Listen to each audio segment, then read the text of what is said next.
Morning everyone. सो आज हम लोग स्टार्ट करने वाले हैं अपनी मैथ्स क्लास। ये जो टेक्स्ट बुक है हमारी मैथ्स की, maths access for class first, इस टेक्स्ट बुक का फर्स्ट यूनिट आज हम लोग पढ़ने वाले हैं।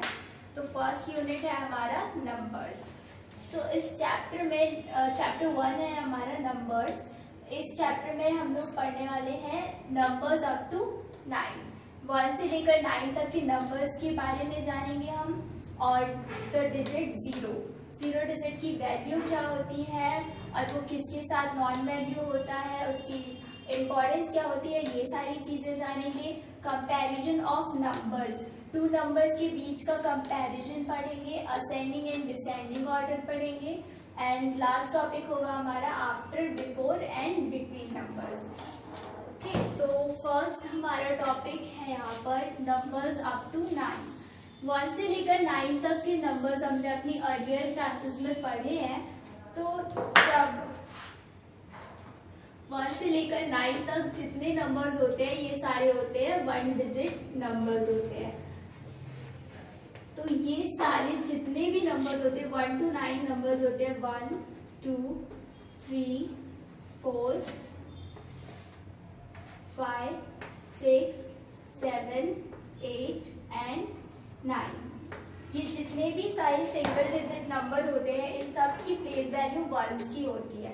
और 9 के आफ्टर के जितने भी नंबर्स होते हैं वो सब 2 डिजिट नंबर होते हैं। तो सारे 2 डिजिट नंबर में फिर उनकी प्लेस वैल्यू चेंज हो जाती है। इनमें इनकी प्लेस वैल्यू 1s की ही होती है। तो 1 डिजिट नंबर जब अप टू 9 तक हमने पढ़ा, तो अब 0 की वैल्यू कैसे स्टार्ट होती है।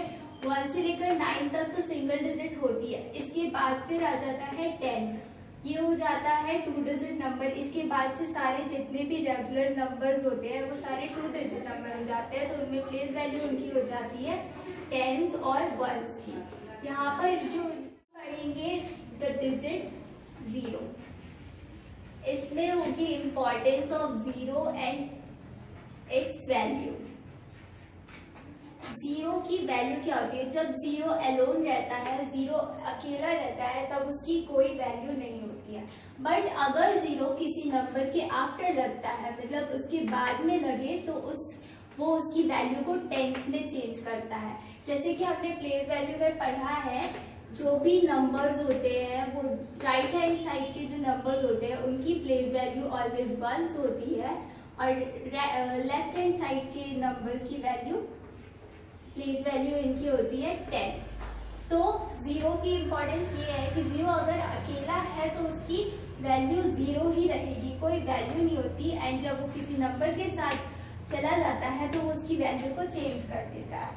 अब इसके बेसिस पे हमारे पास हम नंबर्स को एक्सपेंड करना सीख सकते हैं। एक्सपेंडेड फॉर्म क्या होता है, what is expanded form of numbers. Expanded form में अगर हमारे पास कोई भी नंबर है यहाँ पर और हमें इसको एक्सपेंड करना है, तो इसको एक्सपेंड कैसे करेंगे। सबसे पहले हम यहाँ पर देखेंगे ये दोनों नंबर्स है। राइट हैंड साइड का जो नंबर है उसकी प्लेस वैल्यू क्या है, यहाँ पर 1s है और लेफ्ट हैंड साइड की 10s है। तो यहाँ पर लेफ्ट हैंड साइड में 1 है, इसलिए यहाँ पर होगा 10s प्लस यहाँ पर होगा 5 है, इसलिए 5 1s। ऐसे ही हम सारे 2 डिजिट नंबर को एक्सपेंड कर सकते हैं इसी वे में।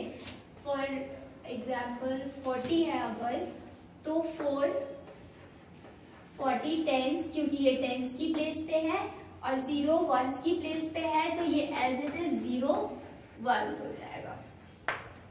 एक्सपेंडेशन में सारे नंबर्स ऐसे ही एक्सपेंड होते हैं। अब नेक्स्ट टॉपिक जो होगा हमारा कंपैरिजन ऑफ नंबर्स। नंबर्स को कंपेयर कैसे करेंगे। ये एक कंपैरिजन के लिए फर्स्ट रूल ये होता है कि जो भी सिंगल डिजिट नंबर होते हैं वो हमेशा ही 2 डिजिट नंबर से स्मॉलर होते हैं। कंपैरिजन के लिए हमें सबसे पहले ये जानना जरूरी है। हमारे कंपैरिजन के लिए 3 साइंस यूज होते हैं, ग्रेटर देन, स्मॉलर देन और इक्वल। इन तीनों को यूजेस से हम सारे डिजिट्स को कंपेयर कर सकते हैं। फॉर एग्जाम्पल यहाँ पर मेरे पास यहाँ पर है दो नंबर्स है हमारे पास, इन दोनों में ग्रेटर नंबर ये है तो यहाँ पर साइन क्या आएगा, ग्रेटर देन का। और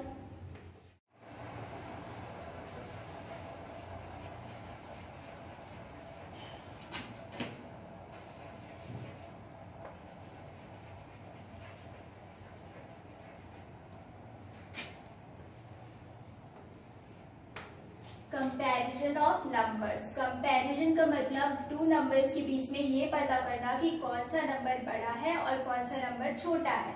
अगर कंपैरिजन जब हम पढ़ते हैं तो इसमें तीन साइंस यूज होते हैं। फर्स्ट होता है ग्रेटर देन, सेकंड होता है स्मॉलर देन और थर्ड होता है इक्वल्स। तो जब भी कंपैरिजन में फर्स्ट ये एग्जांपल देती हूँ मैं, 20 है और हमारे पास है 22।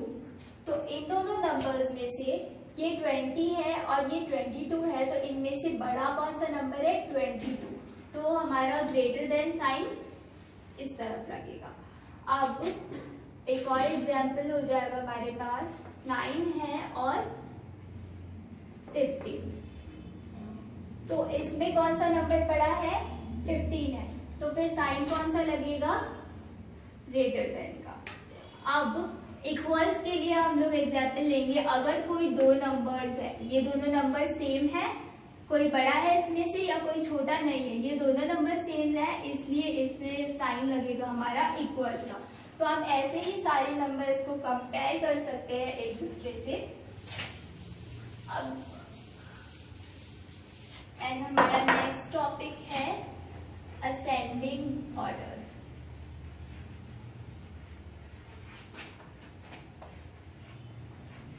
असेंडिंग ऑर्डर का मतलब होता है स्मॉलेस्ट टू लार्जेस्ट, मतलब छोटे से लेकर बड़ा, स्मॉलेस्ट टू लार्जेस्ट।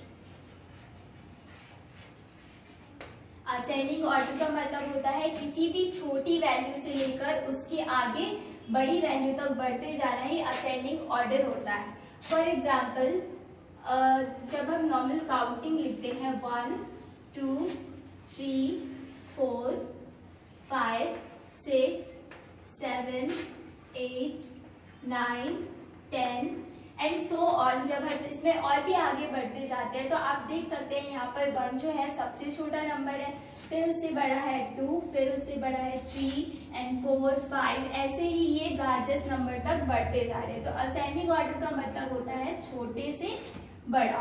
और इसी का जस्ट अपोजिट होता है हमारे पास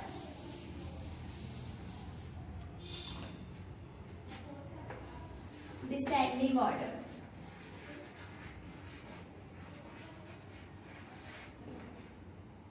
डिसेंडिंग ऑर्डर में क्या होता है, लार्जेस्ट टू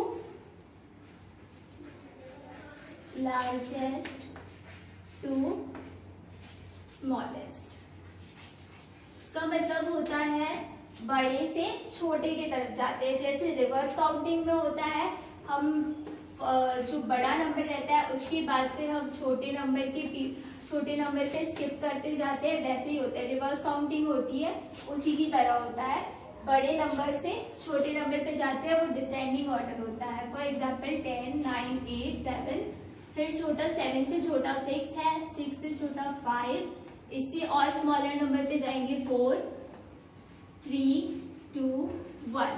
ये होता है डिसेंडिंग ऑर्डर। और छोटे से बड़े पर जब जाते हैं तो वो होता है असेंडिंग ऑर्डर।